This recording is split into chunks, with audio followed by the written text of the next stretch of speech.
Je trouve que quand on se demande de ne pas faire des suppositions, c'est-à-dire de ne pas avoir des hypothèses qui se formulent à l'intérieur de nous par rapport à pourquoi un autre est en train de se comporter comme il est en train de faire, qu'est-ce qu'il ressent, qu'est-ce qu'il pense, qu'est-ce qu'il voudrait qu'il ne dit pas, etc. Se demander de ne pas faire formuler des hypothèses, je ne sais pas à vous, moi je n'y arrive pas. Les hypothèses, je les formule. Ce qui a été pour moi un tournant assez important a été pouvoir commencer à devenir conscient des interprétations que je faisais.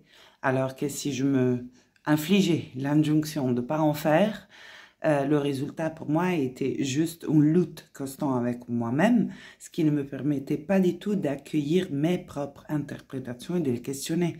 Ça devient dangereux quand on les considère la vérité gravée sur pierre. Devenir conscient de ces interprétations est un passage important. Les écrire, parce qu'on peut se rendre compte assez facilement de combien elles sont récurrentes et répétitives. J'ai collé l'hypothèse que elle, il tenait pas trop à la relation avec moi sous un tas de personnes différentes, dans des contextes et des époques différentes. Pour la plupart de ma vie, je ne voyais pas qu'il était cette interprétation parce que je la croyais complètement.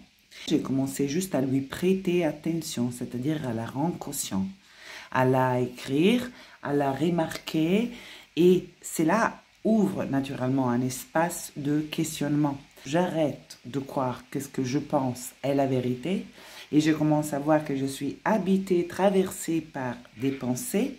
Certaines sont très récurrentes, donc comme si on les colle dessus des situations très différentes, ce qui est déjà un indice assez important parce que généralement le vivant est beaucoup plus créatif de ce qui peut être notre disque mental. L'interprétation qu'on formule, il y a de grandes chances qu'elle soit en réalité issue de notre histoire personnelle. Par exemple, mon interprétation du retard de la réponse à un message était « il ne tient pas beaucoup à la relation » ou « il ne tient pas autant que moi j'y tiens ». Cette interprétation venait de mon passé. Lors de certains événements, j'ai formulé cette interprétation. Et quand quelque chose dans mon actualité me remet en lien en fait avec cet événement originaire que je porte à l'intérieur de moi, ben, l'interprétation que j'applique est toujours la même. Donc à un moment, ce qui est vraiment précieux, ça peut être l'échange avec l'autre. Lui partager le fait qu'une partie de nous est en train de se dire ça, ou qu'on est traversé par cette hypothèse et lui demander comment c'est pour lui. Et vraiment se mettre en écoute de l'altérité. L'autre, son univers, qui pour la plupart est complètement inaccessible à notre perception.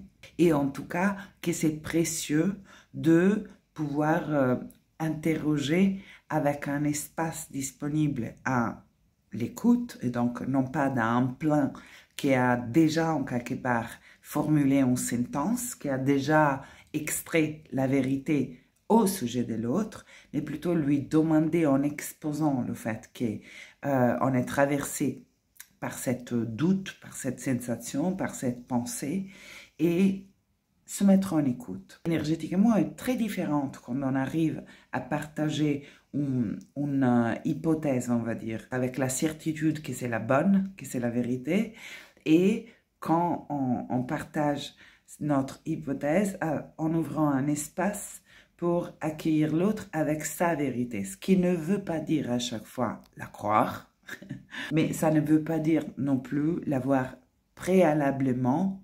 en valider.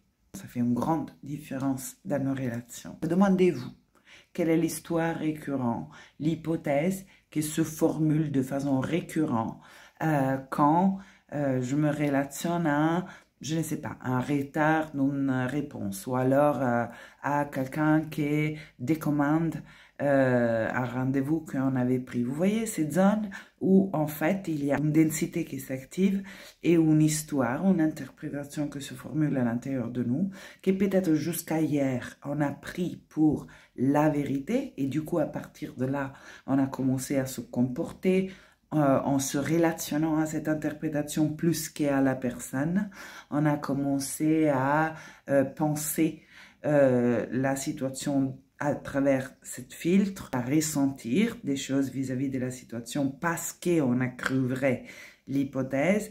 Voilà, tout cela en fait est un signal vibratoire fort qu'on porte dans la rencontre. Alors, attendre de ne plus avoir interprétation pour moi et attendre peut-être l'aspect qui arrivera après l'humain, je ne sais pas, moi je ne suis pas là.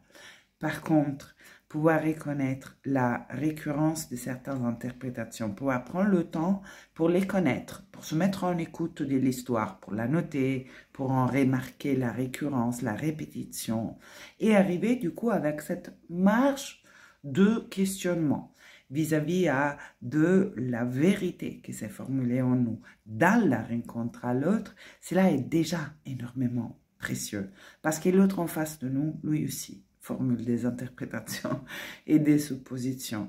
Et donc, quand un des deux se met à nu dans son humanité et dit voilà ce que j'étais en train de penser, comme c'est pour toi, quelque part, il y a de chance que l'autre se sent dans une permission d'être l'humain qu'il est, plein d'interprétations jusqu'à là, et pouvoir du coup se relier dans cette vulnérabilité sans rentrer dans le jeu de je décide qui tu es, au-delà de qui tu es, et je me relationne du coup à cette fétiche de toi, plutôt que d'amener un espace inconnu, qui est le seul espace en fait, hein, où la rencontre peut se passer, parce que l'autre autrement n'a pas de place pour exister au-delà de notre idée préalable de l'autre, auquel la plupart des fois on se relationne.